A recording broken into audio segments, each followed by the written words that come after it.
Continuamos en política ambiental. El mes de septiembre de este año se convirtió en el mes más lluvioso en 125 años en México.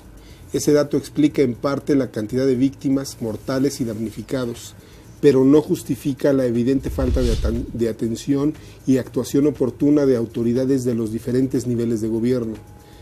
¿Por qué es tan importante esta cantidad de lluvia? La Comisión Nacional del Agua recientemente afirmó que las lluvias de septiembre dejaron una acumulación de 162,000 millones de metros cúbicos de agua. Eso equivale a lo que fluye en todo el año en los ríos Usumacinta, Papaloapan y Grijalva. A ver, con estos datos, con estos números, que bueno, y sí es cierto, están surgiendo reflexiones de repente hasta encontradas, ¿no? Por una parte, 150 muertos, nos decías, no, ya son como 200, sí, y la cifra está cambiando, porque bueno, hay muchos que están en la categoría de desaparecidos y que van pasando a la de decesos conforme se van descubriendo cuerpos, o de plano se va declarando aquí ya no vamos a encontrar, ¿no?, estos pueblos aplastados o arrasados. Pero también está el otro lado, ¿no? Hoy por la mañana ya leía yo algunas primeras notas periodísticas que decían, bueno, pues en Tamaulipas pasaron muchas cosas y también la agricultura empieza a repuntar porque ahora hay mucha agua, vamos a poder cumplir nuestro tratado de aguas con Estados Unidos que nos obliga desde 44 creo que a entregar una cantidad escandalosa de metros cúbicos de agua. Digamos, la tragedia, el fenómeno más bien tiene dos vertientes, ¿no? La vertiente de la tragedia y luego la vertiente de que, bueno, pues un país mayoritariamente desertificado, de repente tiene una cantidad de agua importante. Pero bueno, el hecho es que vivimos 2 semanas, no voy a decir bajo el agua, bajo la lluvia sí, algunos siguen viviendo bajo el agua, y quedaron al descubierto muchas insuficiencias de nuestro sistema de protección civil, muchas deficiencias de nuestras autoridades. ¿Qué fue lo que pasó, Carlos? A ver. Bueno, yo quisiera primero criticar el modelo del sistema político mexicano. Esta república no es la que concibió José María Morelos, que por cierto hoy cumple años de su muerte. Él hablaba de otra república. Esta, se lo voy a rápidamente, es México, es la federación, es un señor, es un hombre gordo, así obeso, flojo, corrupto, irresponsable.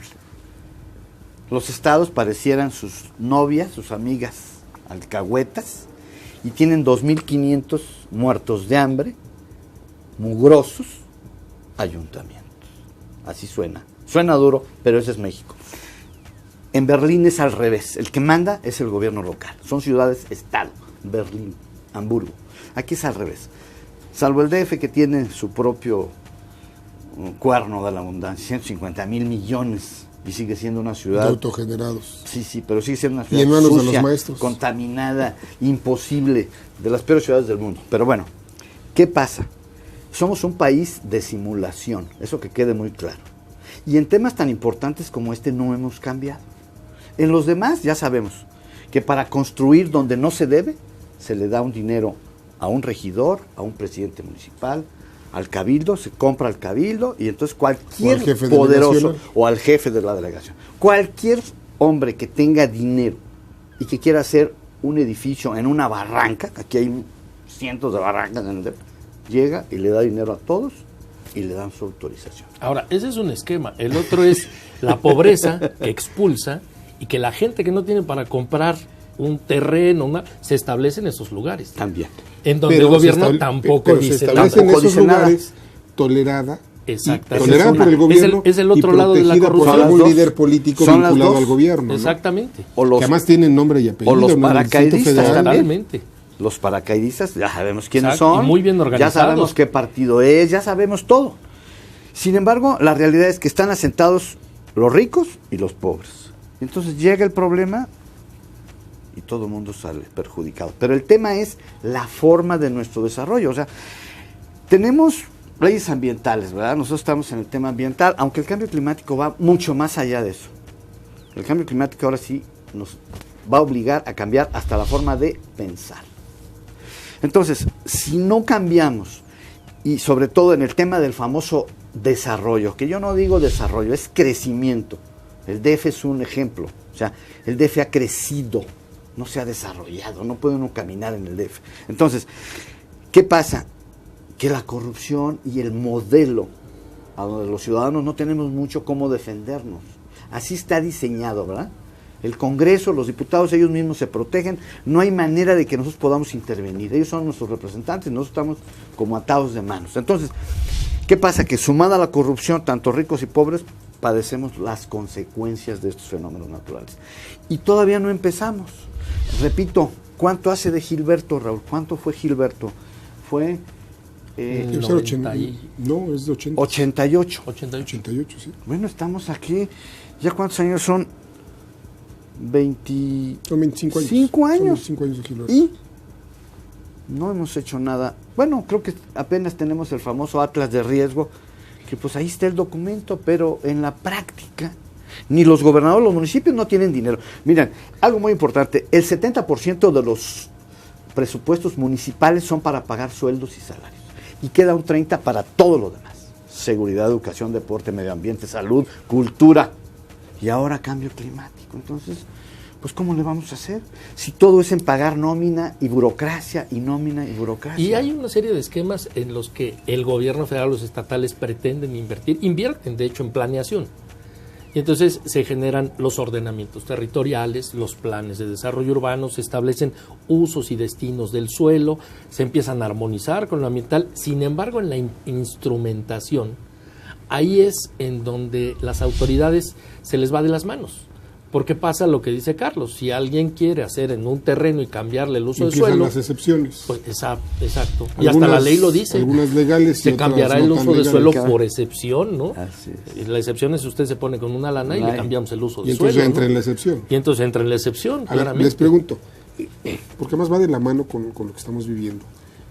Hay un fenómeno en el sector inmobiliario, construcción de viviendas, casas, habitación.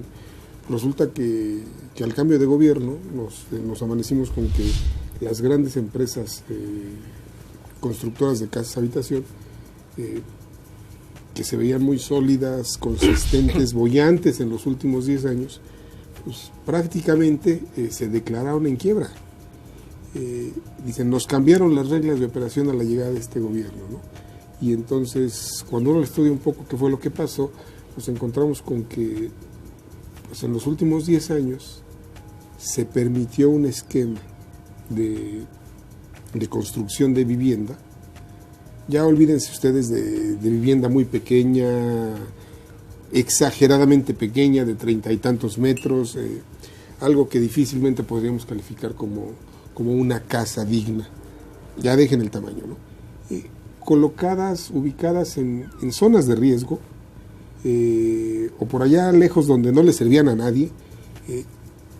Llega la nueva administración y resulta que tenemos un fenómeno de millones de casas abandonadas, vendidas y abandonadas. Y algunas, bueno, pues ya en condición de morosidad, ¿no? Pues hay gente que dice, si no vivo en la casa, ¿para qué la pago, no? Abandonadas literalmente, no solo en lo físico, sino en lo legal. Cambian las reglas de desarrollo para la construcción de casa, cambian las normas y las empresas casi se declaran en quiebra, ¿no? Luego vienen porque dicen, tenemos una reserva territorial, es decir, compraron terrenos para seguir construyendo bajo esa lógica y esas reglas que les permitían construir casi donde fuera, y pues esa reserva territorial que vale dinero, bueno, les costó dinero, de repente ya no vale nada. ¿Por qué? Porque ahí ya no puedes construir, Oye, tengo aquí 10 hectáreas, pues ahí no puedes construir, porque no era terreno apto, ¿no? Luego viene este fenómeno y nos encontramos con que pues una buena cantidad de esos desarrollos, y algunos no populares, sino más bien de nivel medio residencial, pues se inundaron, porque estaban en zonas de riesgo. Otra vez, la permisividad, la falta de planeación. ¿Qué fue lo que pasó ahí? En esos casos, lo que ha sucedido es que la reserva territorial se fue comprando donde era el terreno barato, a pesar de Pero porque la norma te lo permitía, ¿no? Además, si no se ajustaba el plan, si el plan parcial de desarrollo urbano no consideraba que era urbano, se ajustaba a lo urbano. Y lo urbanizaban por decreto. Se urbanizaba. Se empezó a impulsar un modelo, porque esto cada quien jala por su lado, ¿no? Los vivienderos por su lado, medio ambiente por su lado, el municipio. Entonces, y además un gobierno federal que tenía la idea de vamos a dotar de casa a todos los mexicanos, exacto, ¿no? como Aunque un sea una objetivo, casa que se va a abandonar. Van a ser millones de casas para político. Todo el mundo.